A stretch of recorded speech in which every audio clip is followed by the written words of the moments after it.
Linda had always dreamed of giving her family a fresh start somewhere peaceful.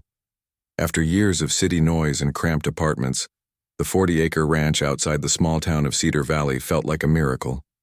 The property came with rolling hills, an old red barn that needed some fixing, and the kind of quiet that let you hear birds singing in the morning. Her 12-year-old son Tommy had been having a rough time lately. His dad was deployed overseas with the military, and the separation was hitting him hard.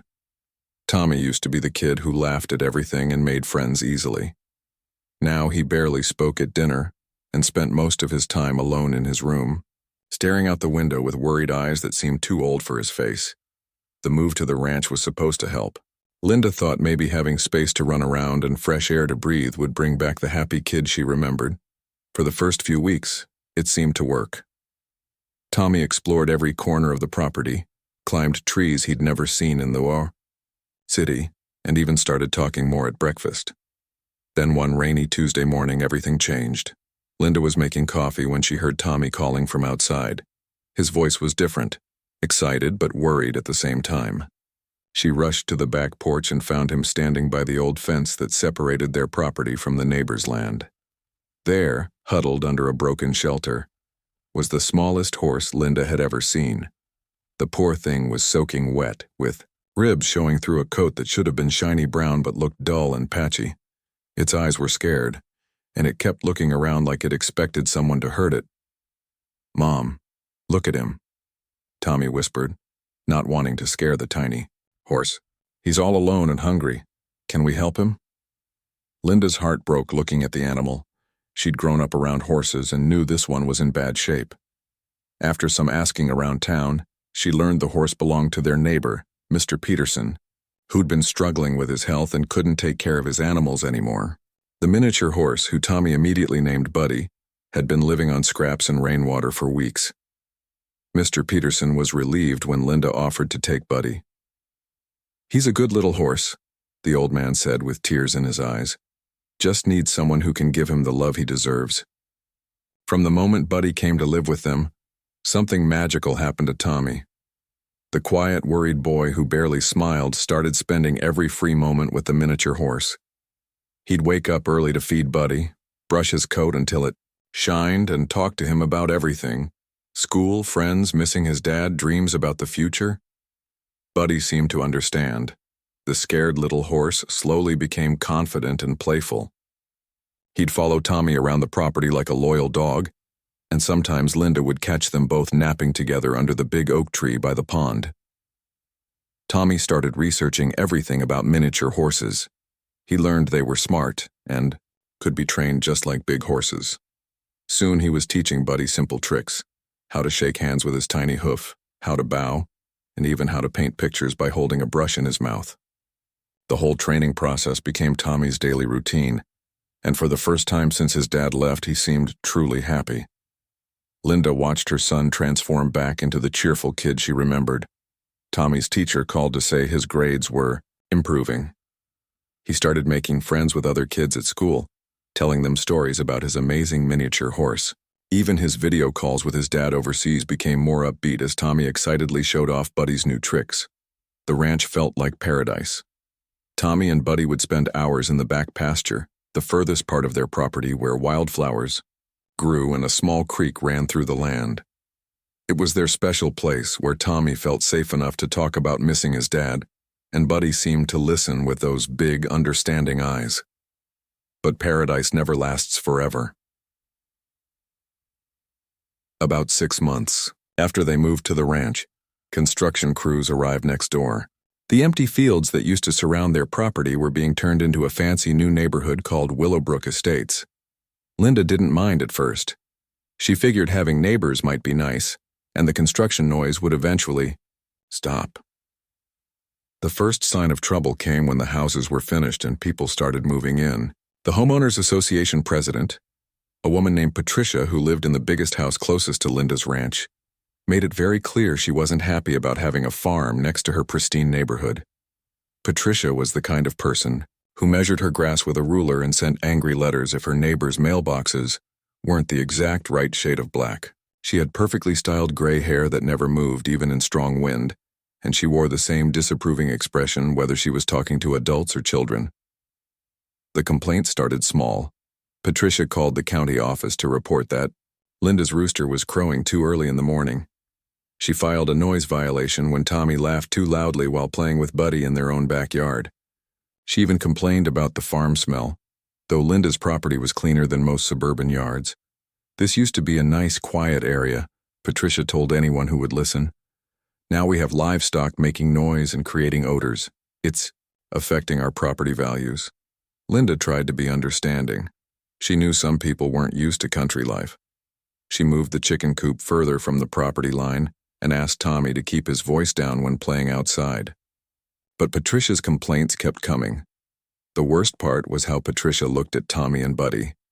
Whenever the boy and his miniature horse were visible from the road, Patricia would drive by slowly, taking pictures with her phone and shaking her head in disgust. Tommy started to notice and asked his mom why the lady in the fancy car always seemed angry when she saw them. Some people just don't understand how special your friendship with Buddy is, Linda explained, trying to protect her son from the growing tension. But Patricia was just getting started. She spent hours researching property laws and old survey records, looking for any way to cause problems for the ranch. She attended every county meeting and homeowners association gathering, building support for her campaign against the unsuitable agricultural activities happening next door. Linda had no idea that Patricia's complaints were about to turn into something much more dangerous. She couldn't imagine that anyone would try to hurt a child's beloved pet. Tommy continued his daily routine with Buddy, training and playing in their favorite spot by the creek, completely unaware that their peaceful life was about to be shattered by one woman's determination to get rid of them at any cost. As winter approached, Linda felt grateful for how much their lives had improved since moving to the ranch. Tommy was happy and healthy, Buddy was thriving, and their little family felt complete despite missing Dad. She had no way of knowing that Patricia was already putting together a plan that would change everything forever. Patricia spent her evenings in her home office, surrounded by stacks of legal documents and property records. Her mahogany desk was covered with maps, surveys, and printed emails from the county clerk's office. She'd been digging through paperwork for weeks, determined to find something that would give her power over Linda's ranch. Most people would have given up by now, but Patricia had always been the type who never backed down from a fight. In high school, she'd been student council president. In college, she'd run the sorority with an iron fist. Now, as head of the Willowbrook Estates Homeowners Association, she saw the ranch next door as her biggest challenge yet. The breakthrough came on a cold Thursday night in November.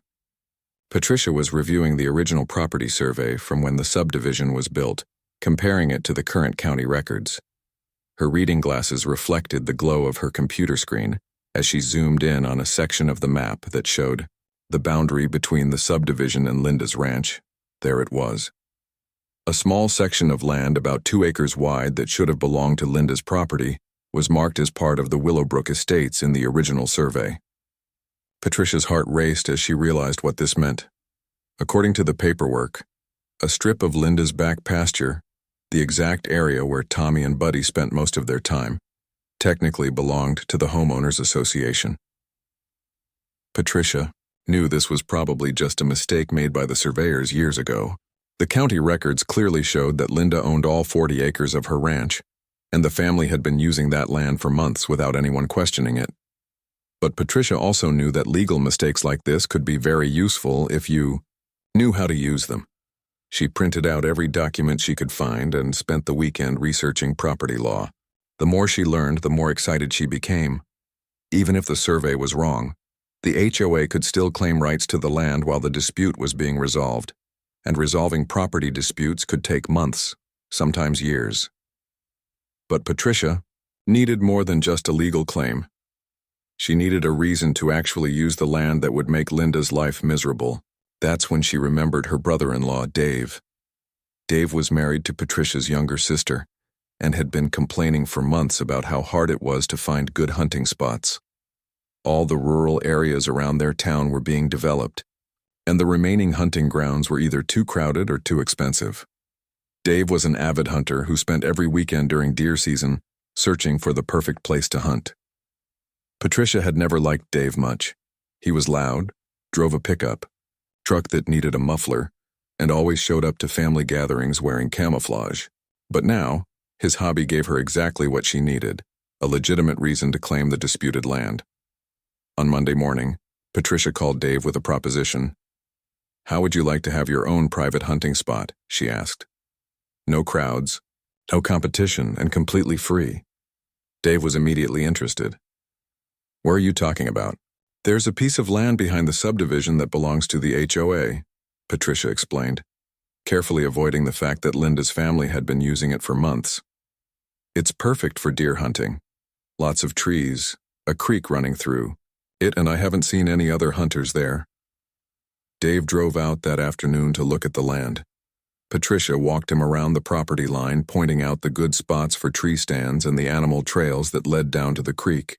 She didn't mention that most of those trails were made by Tommy and Buddy during their daily walks. "This is perfect," Dave said, already planning where he'd set up his hunting blind. "When can I start?" "I'll need to get permission from the HOA. Board first," Patricia said, already knowing exactly how she'd present the idea. "But I don't think that'll be a problem." The next HOA meeting was scheduled for the following Thursday. Patricia spent the week preparing her presentation.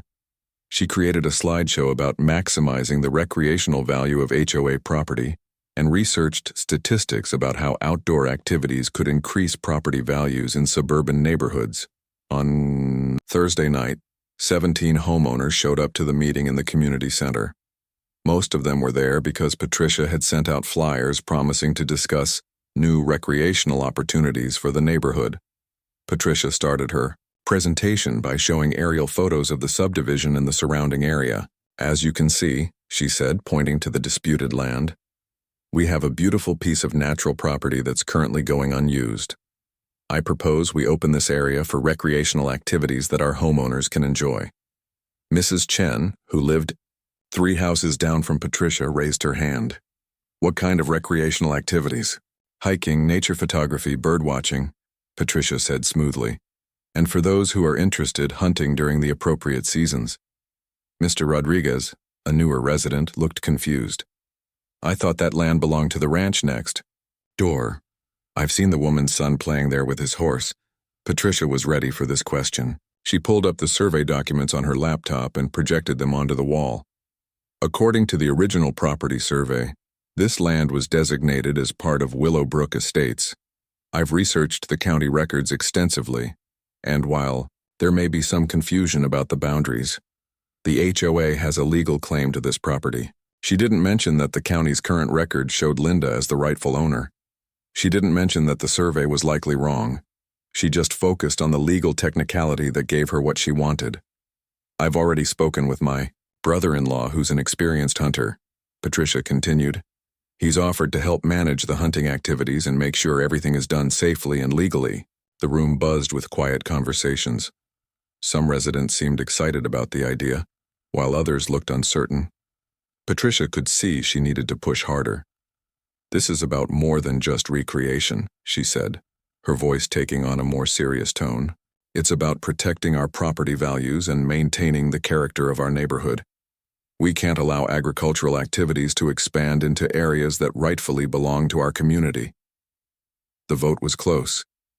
Patricia's supporters included the residents who'd been complaining about the ranch since day one, plus a few new homeowners who trusted her judgment.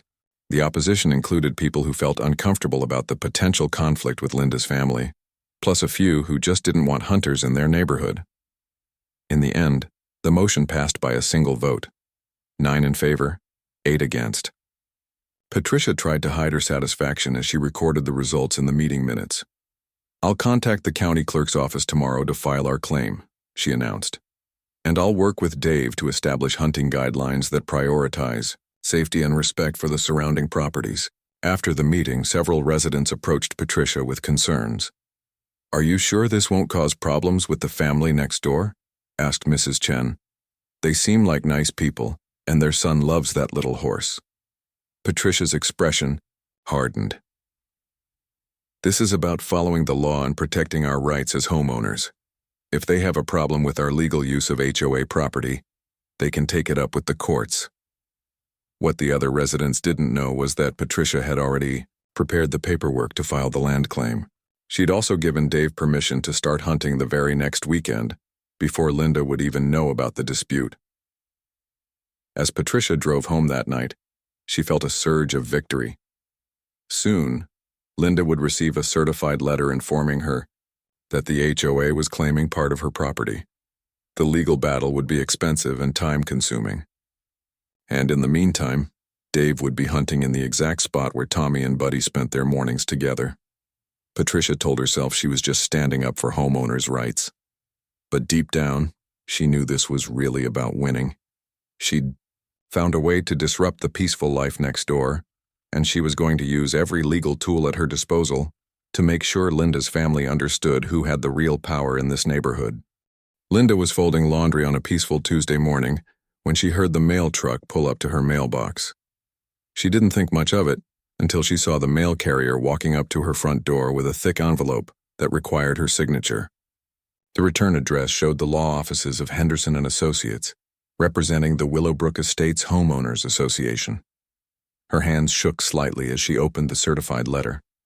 The legal language was confusing at first, but the meaning became crystal clear as she read further.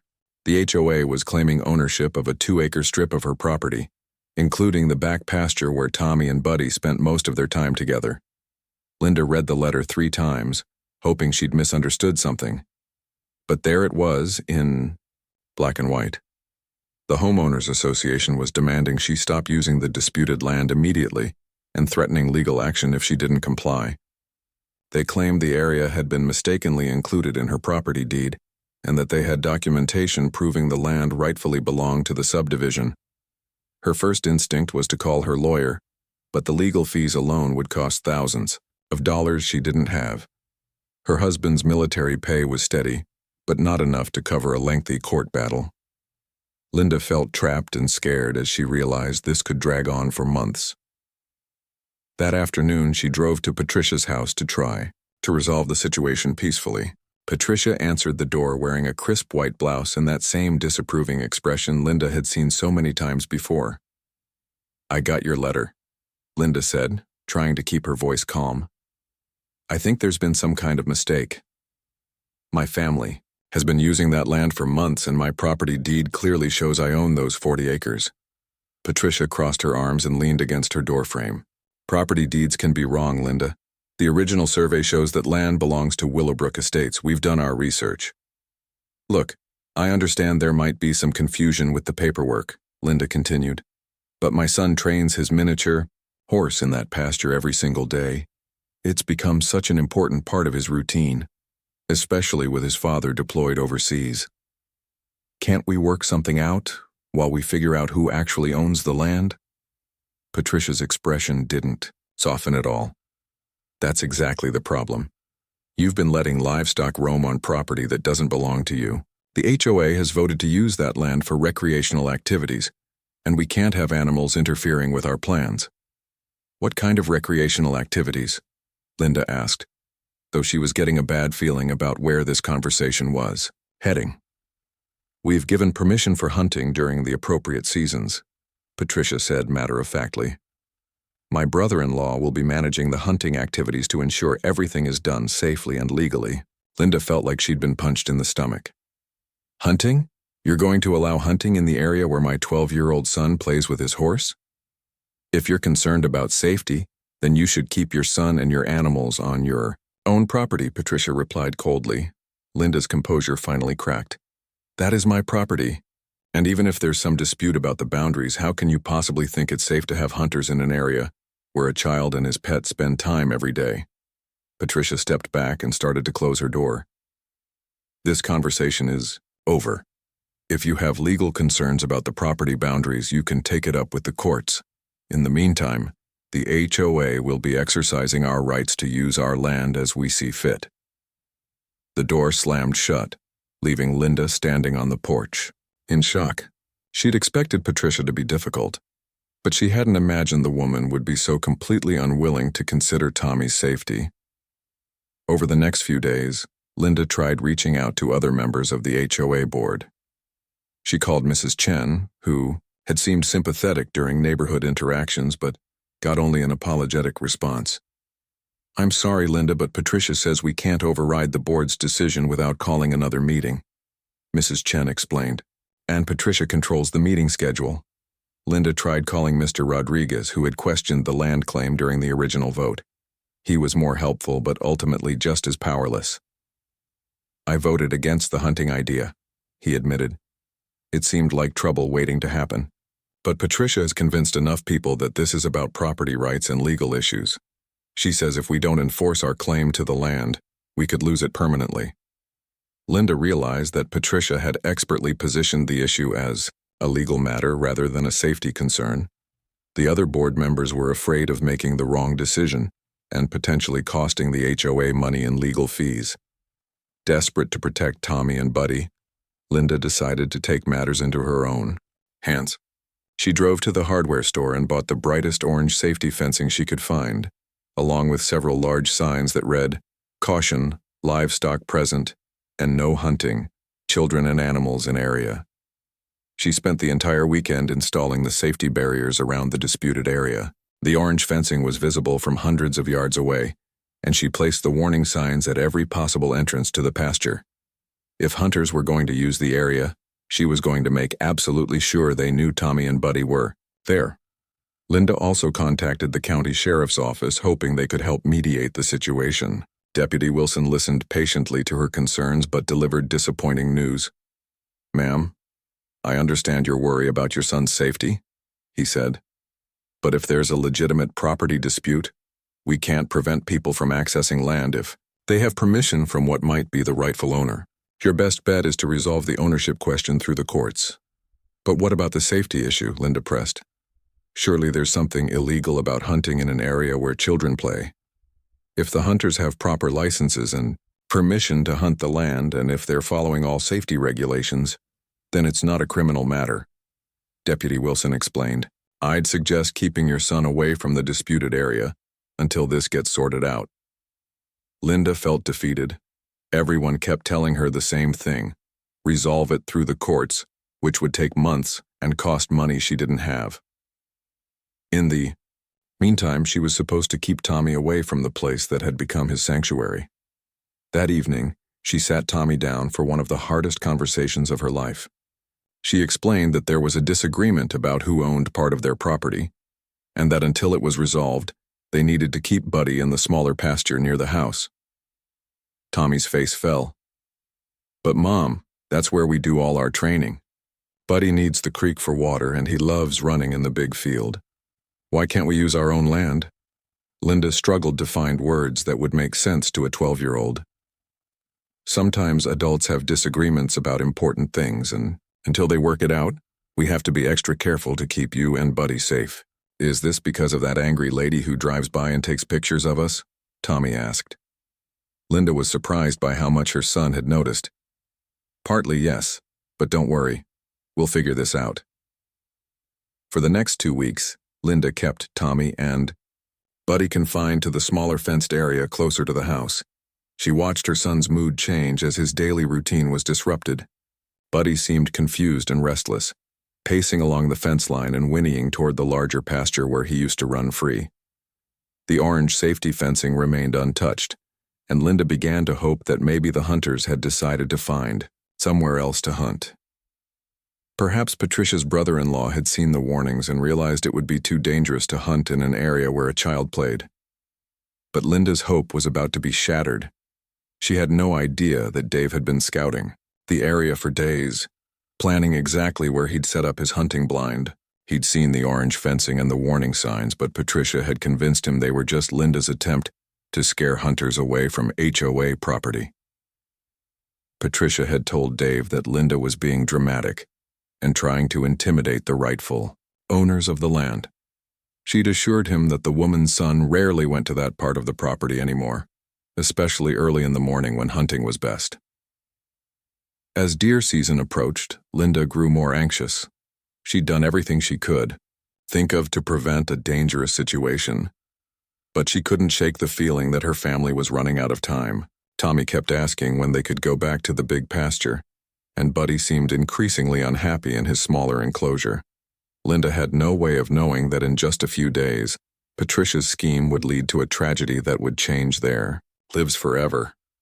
The woman who claimed to be protecting property values was about to destroy everything that mattered most to a little boy who just wanted to spend time with his beloved horse. The second Saturday of deer season started like any other morning on the ranch. Linda was in the kitchen making breakfast while Tommy sat at the table, quietly eating his cereal and staring out the window toward the back pasture. She could see the longing in his eyes as he watched the empty field where he and Buddy used to spend their mornings together. For 2 weeks, they'd been keeping Buddy in the smaller fenced area near the house. The miniature horse had grown restless and unhappy, pacing along the fence line and whinnying toward his old playground. Tommy had been trying his best to adapt, but the confined space made their training sessions difficult and less enjoyable. "Mom," Tommy said quietly, "I haven't seen any hunters for days. Maybe they decided not to hunt there after all." Linda looked out the kitchen window at the bright orange safety fencing she'd installed around the disputed area. The warning signs were still clearly visible, and there had been no sign of hunting activity since she'd put them up. Maybe Tommy was right. Maybe the hunters had found somewhere else to go. "Please, Mom," Tommy continued. "Buddy really misses the creek, and I want to show him the new trick I've been working on. Just for a little while." Linda felt her resolve weakening. She'd been watching her son's spirit sink lower each day as his beloved routine was disrupted. The morning walks with Buddy had been the highlight of Tommy's day, the thing that brought him joy and helped him cope with missing his father. Keeping him away from the back pasture felt like punishing him for something he didn't do. She walked to the window and looked carefully across the property. The morning was clear and bright, with good visibility across the entire area. She could see the orange fencing clearly, and there was no sign of any hunters. No trucks parked along the road, no movement in the tree line, no sound of people preparing for a hunt. "Okay," she said finally, "but you stay close to the house side of the pasture, and if you see or hear anything unusual, you come right back." Tommy's face lit up with the first real smile she'd seen in weeks. "Thanks, Mom. I promise. I'll be careful."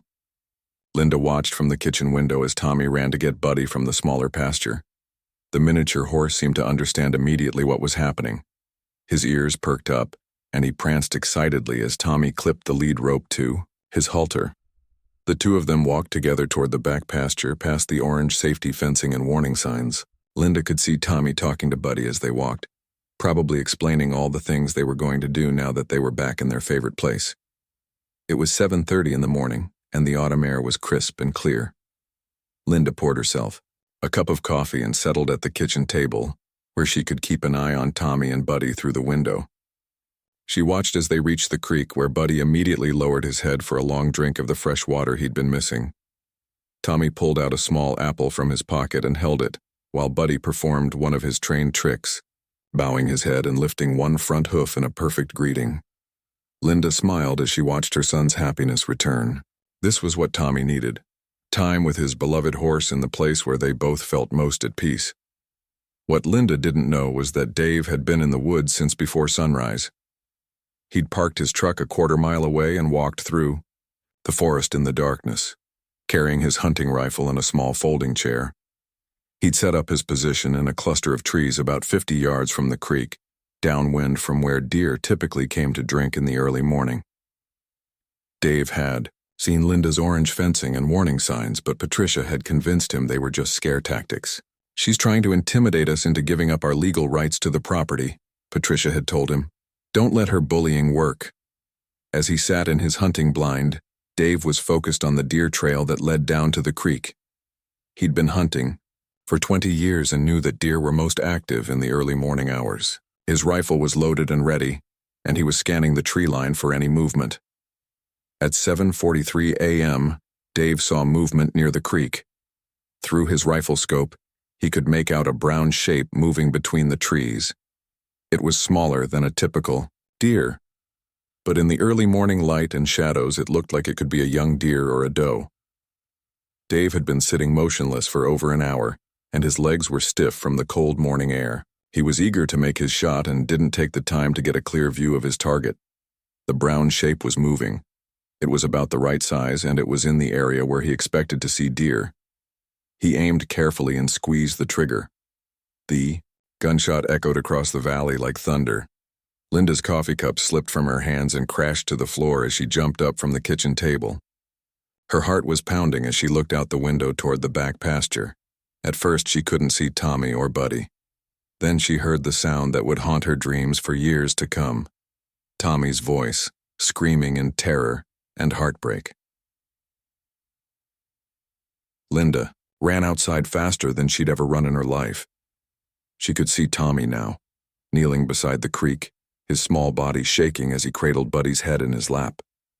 The miniature horse was lying on his side, completely still, with blood staining his beautiful brown coat. "Mom!" Tommy screamed when he saw her running toward him. "Mom, help him! Something's wrong with Buddy!" Linda reached them just as Dave emerged from the tree line, carrying his rifle and looking confused. When he saw the scene by the creek, his face went pale. "Oh my God," Dave said, his voice shaking. "I thought it was a deer. In the trees, from a distance, I thought it was a deer." Linda knelt beside Tommy and gently touched Buddy's neck, checking for a pulse she knew she wouldn't find. The little horse's eyes were closed and his body was already growing cold.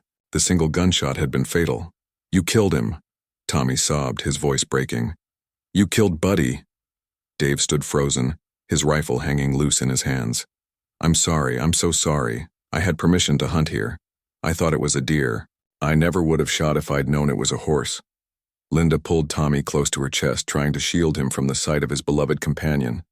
She could feel her son's whole body shaking with grief and shock. This was the horse that had helped heal Tommy's heart when his father deployed overseas. This was the friend who had listened to all of Tommy's secrets and fears. This was the gentle soul who had brought joy back into their lives. "I put up signs," Linda said, her voice barely controlled. "I put up orange fencing. I put up warnings everywhere that there were animals in this area." Dave looked around and saw the safety measures Linda had installed. The orange fencing was clearly visible, and the warning signs were posted at multiple locations. He realized he'd been so focused on the deer trail that he'd ignored all the warnings around him. "I saw the signs," Dave admitted quietly. "But my sister-in-law said they were just scare tactics. She said you were trying to keep us off HOA property." Linda called 911, and within minutes the area was filled with emergency vehicles. The veterinarian arrived quickly, but could only confirm what everyone already knew. Buddy was gone. The police took statements from everyone involved, including Dave's admission that he'd seen the warning signs but chose to ignore them. Tommy refused to leave Buddy's side. He sat beside his friend's body, stroking the soft mane and whispering apologies for not being able to protect him. Linda's heart broke watching her son say goodbye to the companion who had meant everything to him. The peaceful morning that had started with such hope had turned into a nightmare that would change their lives forever. Patricia's scheme had succeeded in ways she never could have imagined, destroying not just a family's happiness but the life of an innocent animal who had done nothing wrong except trust the humans who were supposed to protect him. The news of Buddy's death spread through Cedar Valley like wildfire. By Sunday morning, every coffee shop, church gathering, and neighborhood conversation was buzzing with outrage over what had happened to the little boy and his miniature horse. People who had never met Linda or Tommy felt personally affected by the story of how an innocent animal had been killed because of a property dispute that should never have involved hunting. Linda barely slept that first night. Every time she closed her eyes, she could hear the echo of that gunshot and Tommy's heartbroken screams. Her son had cried himself to sleep, clutching the halter that Buddy would never wear again. The house felt empty and quiet in a way it never had before, missing the gentle sounds of the miniature horse moving around in his pasture. The first call came early Monday morning from Janet Martinez, a reporter at the local newspaper. "Mrs. Linda, I'm so sorry for your loss," Janet said gently. "I was wondering if you'd be willing to share Tommy's story. I think people need to understand what really happened here." Linda wasn't sure about talking to reporters, but something in Janet's voice convinced her that this woman genuinely cared about getting the truth out. That afternoon, Janet came to the ranch with a photographer who took respectful pictures of the empty pasture and the memorial Tommy had created for Buddy near the creek. The article appeared on Wednesday's front page with the headline, "Boy's Beloved Horse Killed in Property Dispute." Janet had done her homework, researching the HOA's claim to the land and interviewing several neighbors who were willing to speak on the record about Patricia's campaign against the ranch. The story revealed details that shocked even people who thought they knew what had happened. Janet had discovered that the county's current property records clearly showed Linda as the rightful owner of all 40 acres, and that the survey error Patricia had used was from a preliminary draft that had been corrected years earlier. The Homeowners Association president had access to the corrected survey through the county clerk's office, Janet wrote. She chose to use the outdated information to support a claim she knew was questionable. The article also included quotes from Dave, who had agreed to speak publicly about his role in the tragedy.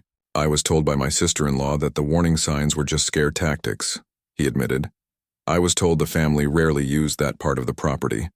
I realize now that I should have investigated further before hunting in an area where a child played with his pet."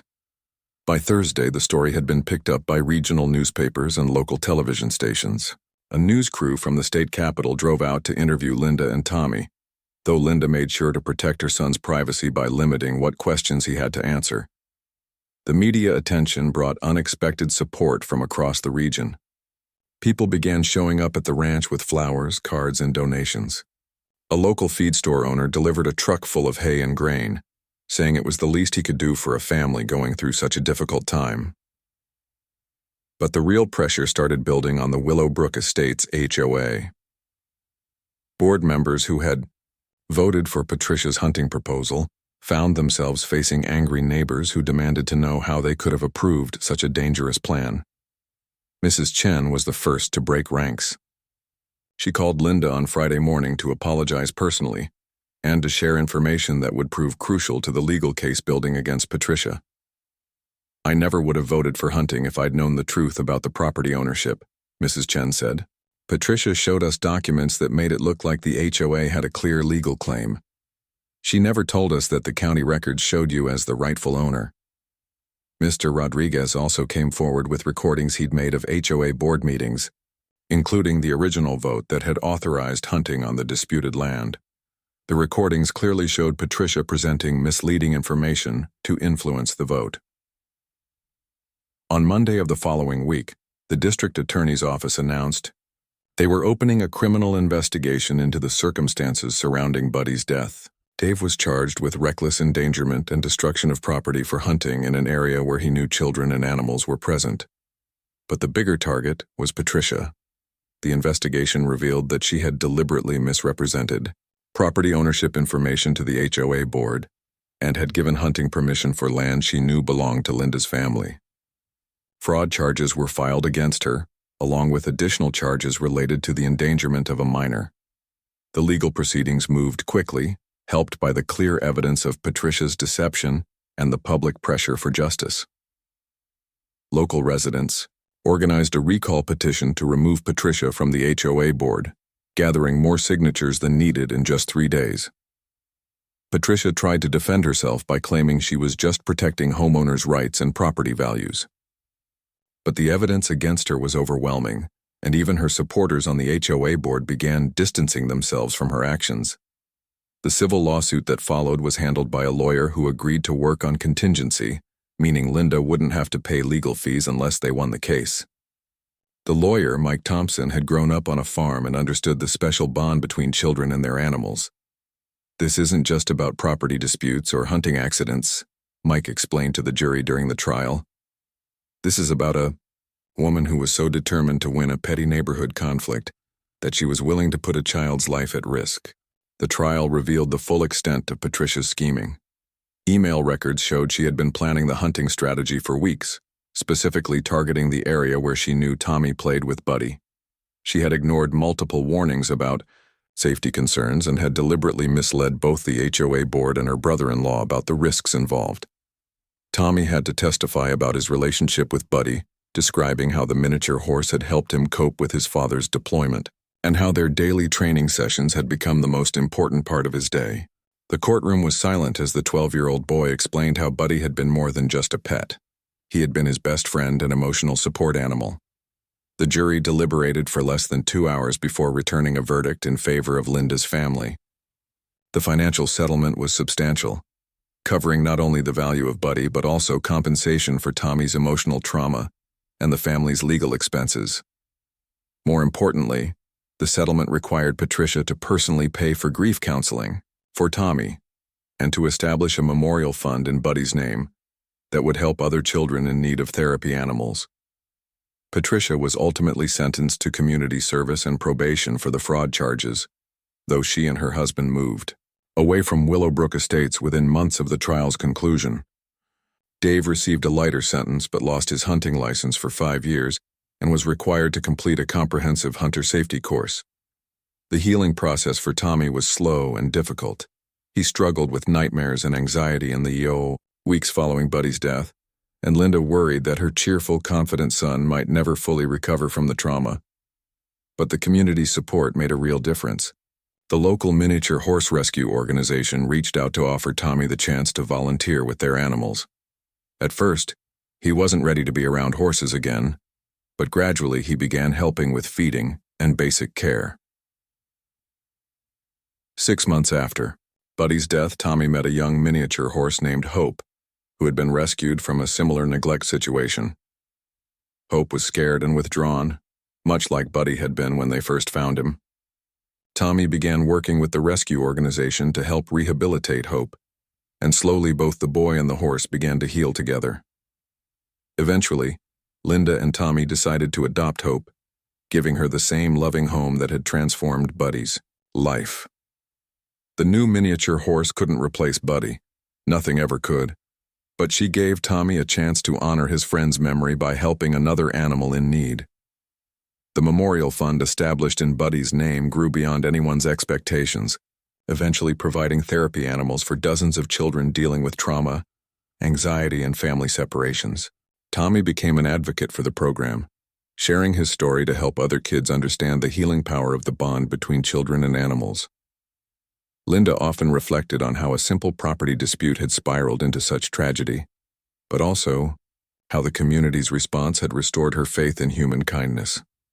The ranch remained their home, and the back pasture where Buddy died became a peaceful memorial garden where Tommy and Hope could remember the little horse who had changed their lives forever.